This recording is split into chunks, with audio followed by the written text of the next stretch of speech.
percent composition. So, hanapin natin yung percent ng isang element. Okay? So, we could either identify it by the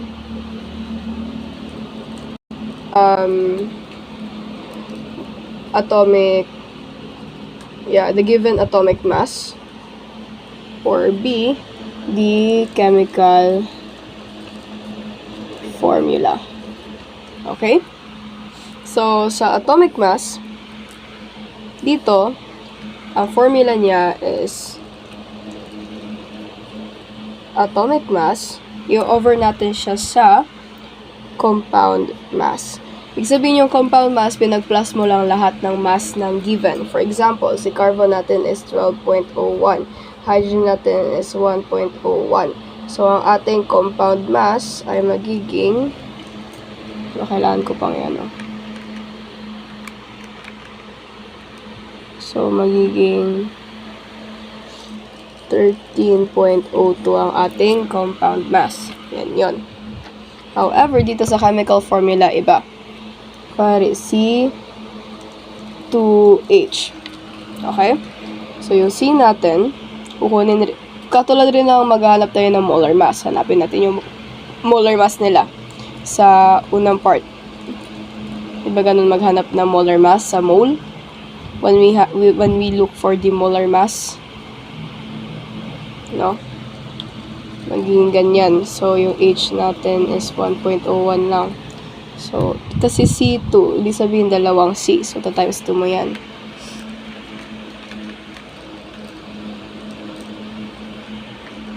So, magiging 24.02. Dito, di ba kanina nag-follow tayo ng significant figures? Ngayon, dito mag-follow tayo ng decimal places. When we are messing with atomic mass, molar mass, lagi natin tatandaan na dapat mayroon siya 2 decimal places. Okay? So, ito pag pinag-plus natin yan, 24.02. Pag-plus natin siya sa 1.01.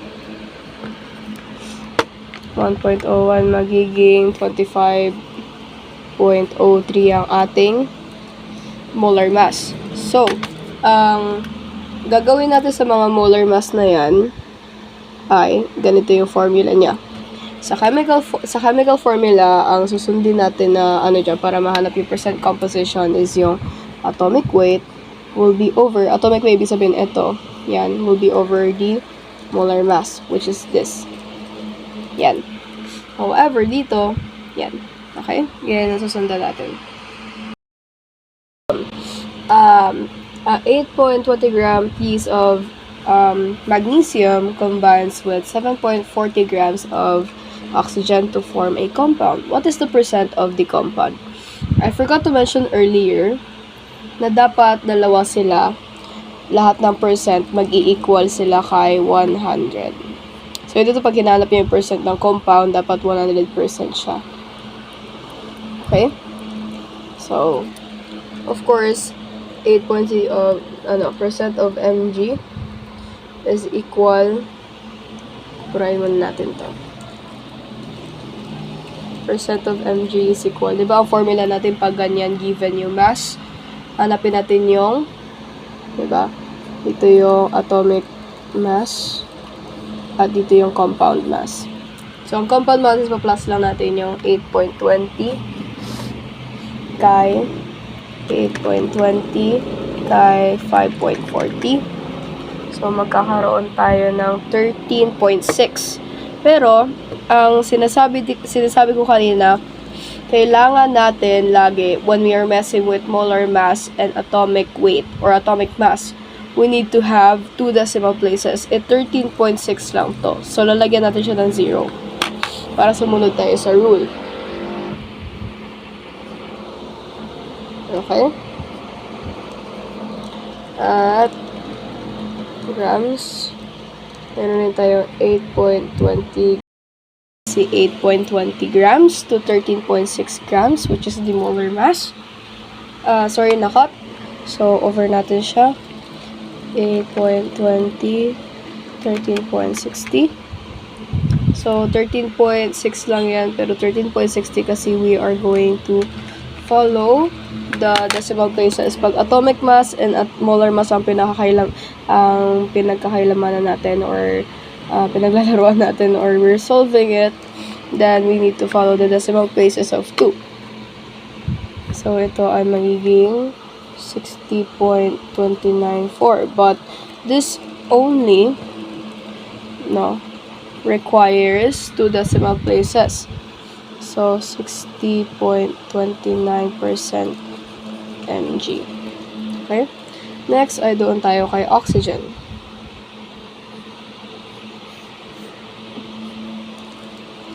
So, si oxygen, 5.40 grams over 13.60 grams times 100. So, 5.40, 13.60. So, magiging 39.705. Ipalit lang natin siya sa 2 decimal places. Ang 5 ay malilipat dito. Magiging 39.71% oxygen. Check natin if they are equal to 100. So, 60.29 plus 39.71. It's equal to 100. So, yan. Tama yan. Tayo sa ating chemical formula. Okay, so sa chemical formula, we need to know the atomic mass. So, C is equal to 12.1 times 2. Subscript. Multiply natin yung atomic weight sa subscript para makuha natin yung molar mass. And then, ito, may 1.1 times 4. Hindi equal siya dito. So,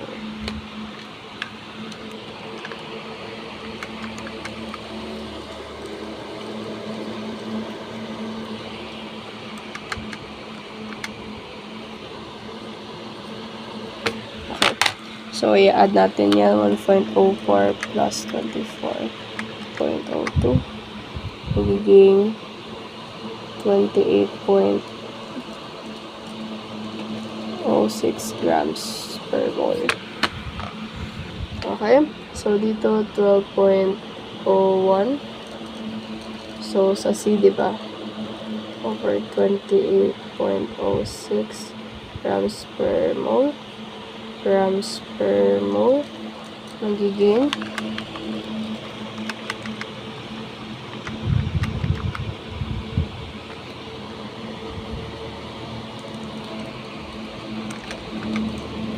42.80. Since kailangan na natin ng 2 decimal places, 42.80 lang ang isasagot natin. Next ay yung ating hydrogen. So, magiging 4.0. Ay, wait. Mali. Mali ito. It's not 12.01, but 24.02. Okay, sorry. So, 24.02 over 28.06 times 100, siya ay magiging 85.60. And ito naman 4.04 over 28.06 grams per mole. Grams per mole times 100. Ito ay magiging 4.04 28.06. So, magiging 14. So, kailangan natin 2 decimal places. Ito ay mara-round up sa 10. So, ito ay magiging 14.40. Okay? 14.40 na yan. Percent C. Percent C, percent H. So, 14.40 plus 85.60. It's equal to 100. So, yan. Yan. So, itong 2 na ito, i-multiply natin yan dito sa lahat. So, magiging C, is equal to 4 times. H magiging 8 times. And O magiging 2 times. So, 16.00 ito ay 1.01, 12.01. So, diretsuhin natin yung sa calculator. Paano siya diretsuhin? So, 4 times 12.01. Plus natin siya sa 8 times 101. Plus natin siya sa 2 times 16.00. So, magiging 88.12 grams per mole. So, magiging ganyan siya grams per mole.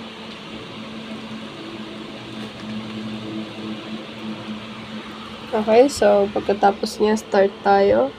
So, C is equal to 4.1 times 4, 48. Percent of T is 48.04. I-over natin siya dito sa 88.12 grams per mole. Times natin siya sa 100. So, 48.04 over 88.12 times 100 magiging 54.51. So, 54.51. Kailangan natin ng 2 decimal places. Itong 6 ay ililipat natin dito kaya magiging 52. Next ay yung hydrogen natin. So, magiging 8.08 over 88.12 grams per mole. So, magiging 8.08, 88.12, 8.08, 88.12. So, magiging 19 point. Itong 9 ay malilipat dito, kaya magiging 17. So, 9.17% H. At si percent O ay magiging 16 times 2 is 32.00 grams per mole over 88.12 grams per mole times 100 ay magiging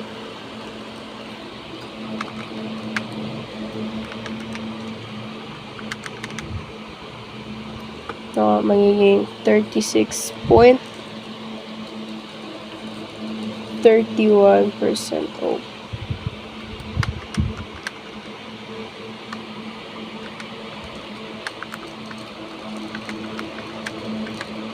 So, it will be equal to 100. Okay? Chinek ko yan. Equal yan sa 100.